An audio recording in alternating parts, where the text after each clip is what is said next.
പോകുന്നത്. ഇന്നത്തെ ഇന്ത്യൻ സൈന്യത്തിന്റെ ബ്രീഫിംഗ് വളരെ കൃത്യമായിരുന്നു. ഒരു സംശയത്തിനും ഇട നൽകാതെ എന്തുകൊണ്ട് ഈ 9 കേന്ദ്രങ്ങൾ എന്തുകൊണ്ട് തെരഞ്ഞെടുത്തു എന്ന അന്താരാഷ്ട്ര സമൂഹത്തിന് കൂടി കൃത്യമായ മറുപടിയാണ് ഇന്നത്തെ ബ്രീഫിംഗിലൂടെ ഇന്ത്യ നൽകിയത്. വിക്രം മിശ്ര പറഞ്ഞത് ഇതൊരു ഡിറ്ററന്റ് സ്ട്രൈക്ക് ആയിരുന്നു, ഒപ്പം പ്രിഎംപ്റ്റീവുമാണ്. വീണ്ടും ആക്രമണം ഉണ്ടാകാതിരിക്കാൻ മുൻകൂട്ടി നടത്തുന്ന ഒരു ആക്രമണം ഒഴിവാക്കാനുള്ള പ്രിഎംപ്റ്റീവ് സ്ട്രൈക്ക് ആയിരുന്നു എന്നുകൂടി വിക്രം മിശ്രി വിദേശകാര്യ സെക്രട്ടറി വിശദീകരിച്ചു.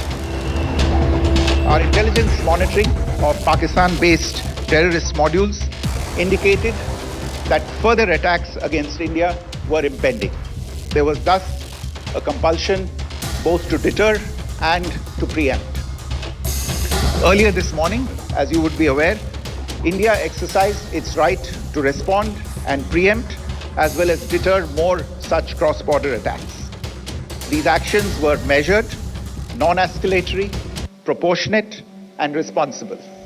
They focused on dismantling the terrorist infrastructure and disabling terrorists likely to be sent across to India.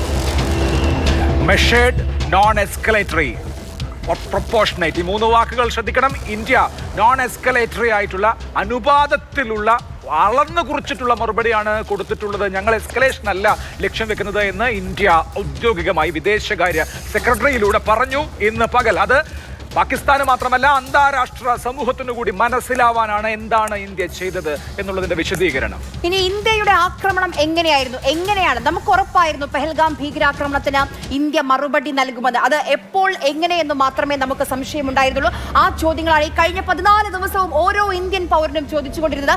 ആ ചോദ്യങ്ങൾക്കുള്ള മറുപടിയാണ് ഇന്ന് പുലർച്ചെ ഇന്ത്യ നൽകിയത്. എപ്പോൾ എങ്ങനെ എന്നുള്ളത്. അതിന് ഏറ്റവും ഇന്ത്യയുടെ ആക്രമണം അത് ഏത് രീതിയിലായിരുന്നു എന്ന് കൂടി നമുക്ക് ഇനി വിശദമായി തന്നെ നോക്കാം.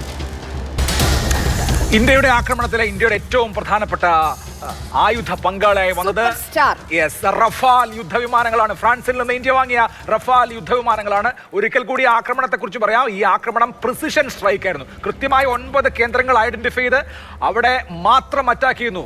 ചുറ്റുപാടുമുള്ള സിവിലിയൻ കാഷ്വാലിറ്റി ഒഴിവാക്കാനായി വേറൊരു കെട്ടിടത്തെയും ടാർഗറ്റ് ചെയ്യാതെ കൃത്യമായി ലക്ഷ്യവേദിയായ അറ്റാക്കാണ് റഫാൽ യുദ്ധവിമാനങ്ങൾ വഴി നടത്തിയിട്ടുള്ളത്. ഇന്ത്യൻ ഇപ്പോൾ ആയുധ ശേഖരത്തിലെ ഏറ്റവും പ്രധാനപ്പെട്ട മുതൽക്കൂട്ടായി മാറിയിരിക്കുന്നു റഫാൽ യുദ്ധവിമാനങ്ങൾ. ഫ്രാൻസിൽ നിന്ന് വാങ്ങിയ വ്യോമസേനയുടെ ഏറ്റവും വലിയ സൂപ്പർ സ്റ്റാറാണ് ഈ റഫാൽ യുദ്ധവിമാനങ്ങൾ. ഈ റഫാൽ യുദ്ധവിമാനങ്ങളാണ് ഇന്ന് ഇന്ത്യയുടെ ഓപ്പറേഷൻ സിന്ദൂരിൽ ഏറ്റവും പ്രധാനപ്പെട്ട പങ്കുവഹിച്ചത്. നോക്കൂ, ഈ പറഞ്ഞ ഈ ബഹാവൽപൂരൊക്കെ പാകിസ്ഥാനോട് ചേർന്ന് കിടക്കുന്ന ഭാഗമാണ്. പാകിസ്ഥാനോട് ചേർന്ന് ജനവാസ മേഖലയാണ്. അവിടെ കയറിയാണ് ഇന്ത്യ ആക്രമിച്ചത്, ഇന്ത്യ തിരിച്ചടിച്ചത്. പക്ഷെ അപ്പോഴും ഒരു സാധാരണക്കാരനായ ഒരു പാകിസ്ഥാൻ പൗരനും ജീവൻ നഷ്ടമായിട്ടില്ല. ഒരു സൈനികന് നേരെയും ഇന്ത്യ ആക്രമിച്ചത്. അത്രയും പ്രിസിഷൻ സ്ട്രൈക്കാണ് ഇന്ത്യ ചെയ്തത്. അതിന് ഇന്ത്യക്ക് മുതൽക്കൂട്ടായത് നമ്മുടെ റഫാൽ യുദ്ധവിമാനങ്ങൾ തന്നെയാണ്. സിവിലിയൻ കാഷ്വാലിറ്റീസോ കൊളാറ്ററൽ ഡാമേജോ ഉണ്ടാവാതെ, അതായത് കൃത്യം ലക്ഷ്യം മാത്രം, ലക്ഷ്യവേദിയായ ആക്രമണമാണ് നടത്തിയത്. സാധാരണക്കാരായ ആളുകൾ കൊല്ലപ്പെടുക, സൈനികർ കൊല്ലപ്പെടുക, മറ്റ് സ്ട്രക്ചറുകൾ, മറ്റ് കെട്ടിടങ്ങൾ ആക്രമിക്കപ്പെടുക, ഇതെല്ലാം ഒഴിവാക്കി വളരെ കൃത്യമായി റഫാൽ യുദ്ധവിമാനങ്ങളിൽ നിന്ന് തൊടുത്ത സ്കാൽപ്പ് മിസൈലുകളാണ് ഇതിലെ ഏറ്റവും വലിയ ലക്ഷ്യം നേടിയത്. സ്കാൽപ്പ് മിസൈലുകളെ കുറിച്ച് പറയുമ്പോൾ ദീർഘദൂര മിസൈലാണ്. യൂറോപ്യൻ ആയുധ കമ്പനിയായ MBDAയുടെ പ്രൊഡക്റ്റാണ് സ്കാൽപ്പ്.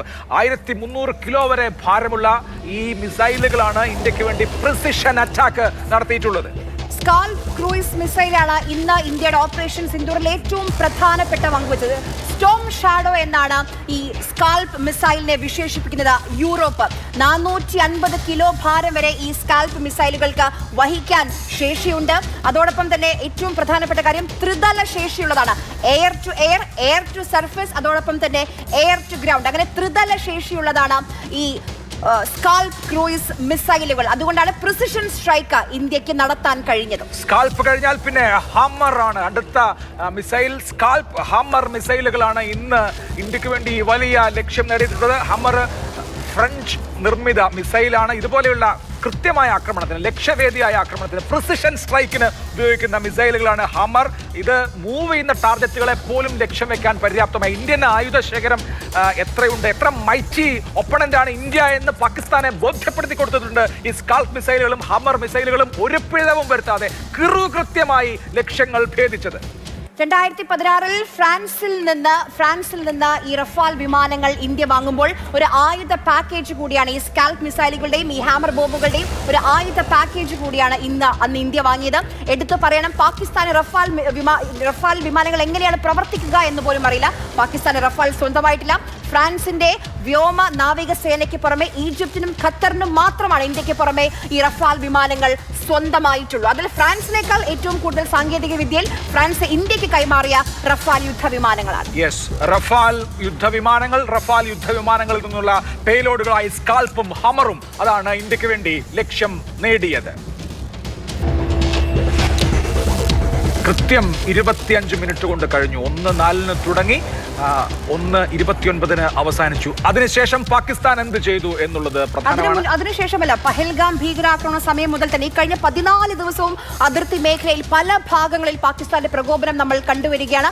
ഇന്ന് അത് ഏറ്റവും മോശം സ്ഥിതിയിലേക്ക് പാകിസ്ഥാൻ കൊണ്ടുചെന്നെത്തിച്ചിരിക്കുകയാണ്. അതിർത്തി മേഖലയിൽ അത്രയും സംഘർഷാവസ്ഥയാണ് കാര്യങ്ങൾ. പൂഞ്ച് രജൌരി സെക്ടറിലാണ് പാകിസ്ഥാന്റെ ഭാഗത്ത് നിന്ന് കനത്ത ഷെല്ലാക്രമണം ഉണ്ടായത്. കനത്ത ഷെല്ലാക്രമണത്തിൽ 15 ഇന്ത്യൻ ഗ്രാമീണർ കൊല്ലപ്പെട്ടു എന്നുള്ളത് ഇതിനോടകം തന്നെ സ്ഥിരീകരിക്കപ്പെട്ട് കഴിഞ്ഞിട്ടുണ്ട്. സിവിലിയന്മാർക്ക് നേരെയാണ് ആക്രമണം. ഇന്ത്യയിൽ ഭീകരവാദ ക്യാമ്പില്ല, ഇന്ത്യ ടെററിസത്തിന്റെ ലോഞ്ച് പാഡല്ല. അതുകൊണ്ട് ഇന്ത്യയിലെ അങ്ങനെ ഒരു ടാർഗറ്റും പാകിസ്ഥാന് ലക്ഷ്യം വെക്കാൻ കഴിയില്ല. മിലിറ്ററി ടാർഗറ്റുകളെ ലക്ഷ്യം വെക്കാനുള്ള ധൈര്യം പാകിസ്ഥാൻ ഇല്ലതാനും. ഇവിടെ പാവപ്പെട്ട ഗ്രാമീണരാണ് ഇരയാവുന്നത്.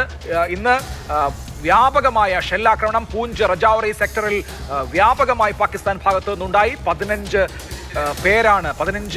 ഇന്ത്യൻ ഗ്രാമീണരാണ് ഇതിനോടകം കൊല്ലപ്പെട്ടിരിക്കുന്നത് പാകിസ്ഥാന്റെ ഈ ആക്രമണത്തിൽ. ഇന്ന് രാവിലെ മുതൽ തന്നെ പല വ്യാജ വാർത്തകളും പാകിസ്ഥാൻ മാധ്യമങ്ങൾ നൽകുന്നുണ്ടായിരുന്നു. ഇന്ത്യയുടെ റഫാൽ വിമാനങ്ങൾ, ഇന്ത്യയുടെ മിഗ് വിമാനങ്ങളൊക്കെ പാകിസ്ഥാൻ ഈ ആക്രമണത്തിൽ തിരിച്ചടിച്ച് തകർത്തുവെന്ന്. അങ്ങനെയാണെങ്കിൽ എന്തിനാണ് സാധാരണക്കാരെ ലക്ഷ്യം വെച്ചത്?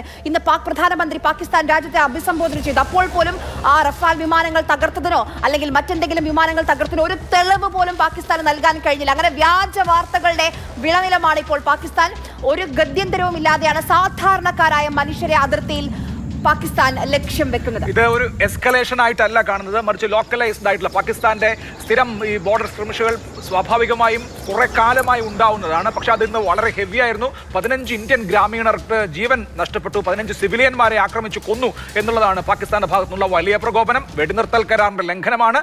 നിയന്ത്രണ രേഖയിൽ വെടിനിർത്തൽ കരാർ ലംഘിച്ചുകൊണ്ടാണ് പാകിസ്ഥാൻ ഇന്ത്യൻ ആക്രമണത്തിന് മറുപടി പറഞ്ഞത്. അത് ഭീരുത്വമാണ് എന്ന് സ്വാഭാവികമായും വിലയിരുത്തപ്പെടും. ഷിംല കരാറിൽ നിന്ന് പിന്നോട്ട് പോവുകയാണെന്ന് പാകിസ്ഥാൻ പറഞ്ഞപ്പോഴും ഇന്ത്യയുടെ മര്യാദ ഇന്ന് മറന്നിട്ടുണ്ടായിരുന്നില്ല.